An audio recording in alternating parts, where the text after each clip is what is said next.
You sit on the edge of your bed, a half-empty cup of tea in your hand, the steam curling lazily into the quiet room.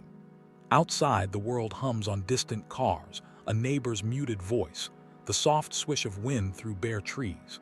And yet inside, there is a stillness that feels heavier than silence. Your shoulders ache with an unspoken weight, your chest carries a subtle tightness, and your thoughts seem quieter than usual, as though some essential part of you is waiting, paused, or maybe forgotten.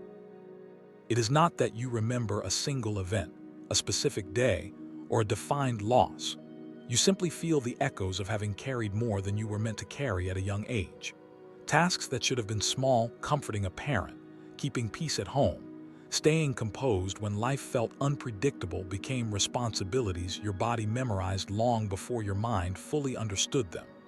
You learned early that the world would not always make space for your feelings, for your mistakes, for your childhood. So you adapted. This adaptation was subtle, woven into the threads of daily life.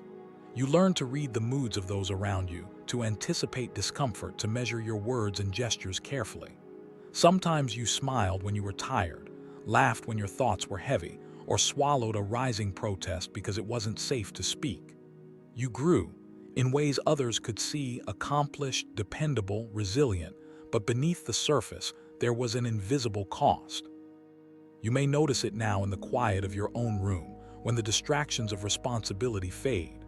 The fatigue that isn't just physical, the subtle sense of emptiness after long hours of being responsible, of being strong, or of holding space for others while your own space remained unattended. You realize that the energy you gave away as a child to survive and maintain peace never entirely returned. It became a kind of hidden ledger, a silent tally of self-regulation, patience, and compromise. Sometimes this pattern shows up as restlessness. You accomplish your tasks, you meet obligations, you check off boxes, and yet there is a quiet dissatisfaction that lingers. Your mind drifts back to moments of having to act older than your years, moments of feeling unseen or unheard. Even when life is calm, even when the world is ordinary, this residue remains, shaping how you respond, how you move, and how you feel. And then there is the strange paradox. The very skills that allowed you to navigate early responsibilities, resilience, attentiveness, empathy can also feel like burdens. You notice when others are overwhelmed and instinctively you step in. You sense tension in a room and adjust accordingly.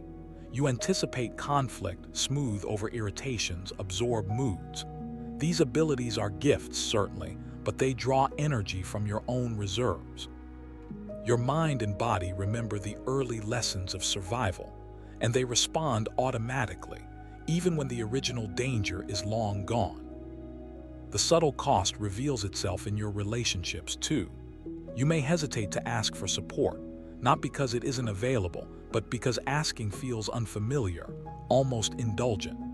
You may notice impatience with those who express vulnerability differently, or a quiet weariness when others rely on you consistently.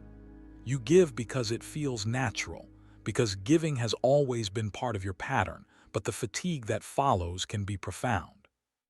In quiet moments, you might recall childhood scenes without judgment, a parent needing comfort, a sibling looking for reassurance, a household tense with unspoken rules. You remember how you learned to be small, careful, and steady.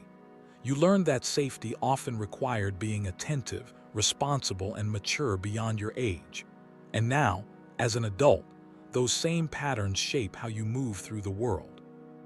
You carry the residue of early adaptation, a quiet, lingering imprint that surfaces as fatigue, restlessness, or an unspoken ache. Awareness begins gently, without judgment. You notice that your exhaustion is not a failure, but a reflection of long-cultivated resilience. You recognize that the body and mind encode these patterns, shaping responses long before conscious thought enters. You see that the compulsion to act, to protect, to manage emotions, both yours and others, has roots in survival, in early strategies that kept you safe. Understanding this transforms fatigue from a vague complaint into an intelligible guide. You may begin to notice the way you navigate boundaries. In some situations, you overextend without realizing it, drawn by familiarity with responsibility.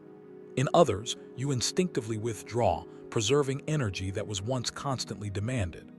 Both reactions are adaptations, learned, habitual, and now modifiable with conscious attention. Awareness does not erase patterns, it illuminates them. Reflection reveals how early maturity affects perception.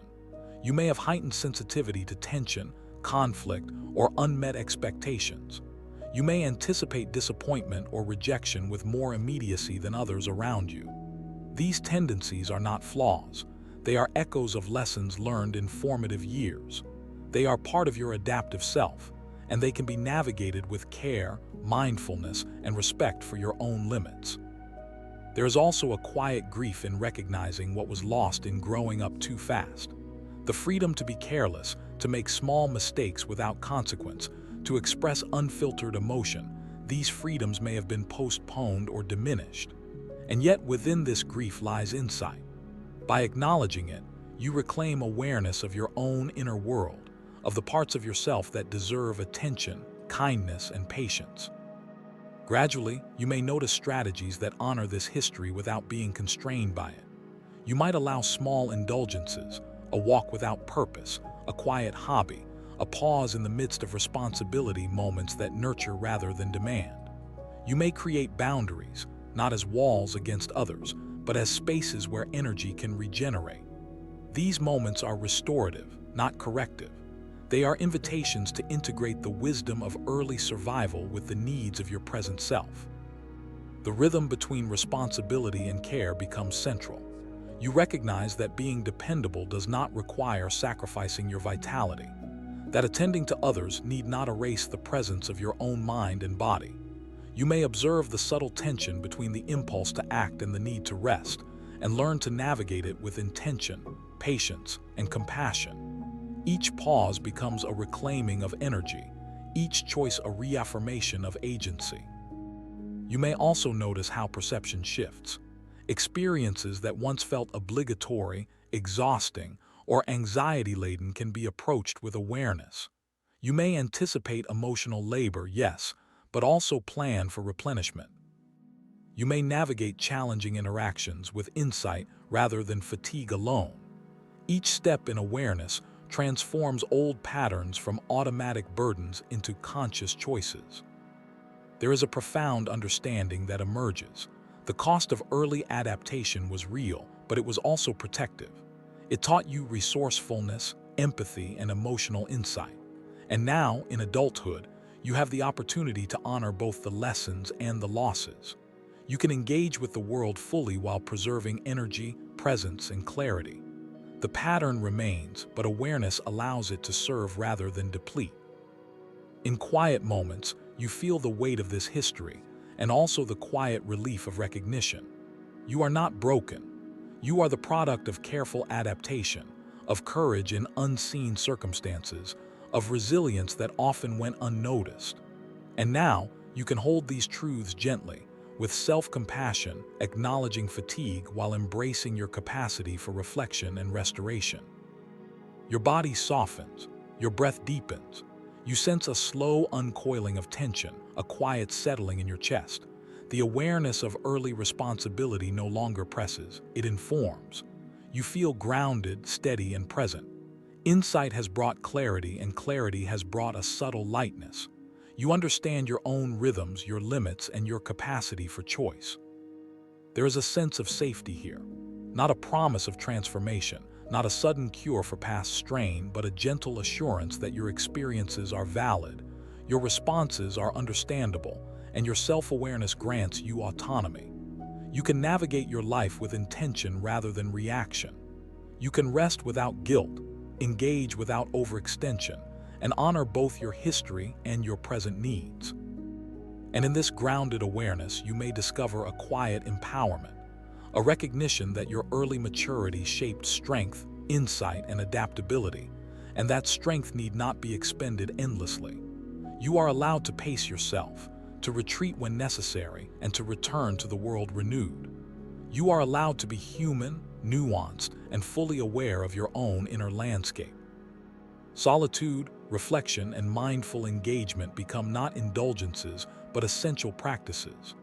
The silent cost of growing up too fast is met with conscious acknowledgement, gentle boundaries, and the steady cultivation of presence. You are not defined by past adaptation alone, but by the awareness and compassion you bring to your life now.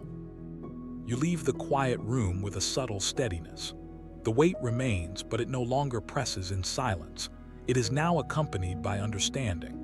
You feel connected to yourself in a way that transcends obligation, responsibility, or unseen expectations.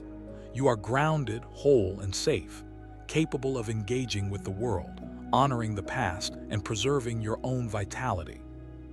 And in this recognition, you may realize the patterns you carry are not chains but markers of resilience. Your history informs your present without dictating it. You can move forward with agency, reflection, and self-compassion, carrying insight rather than burden, and light rather than lingering fatigue.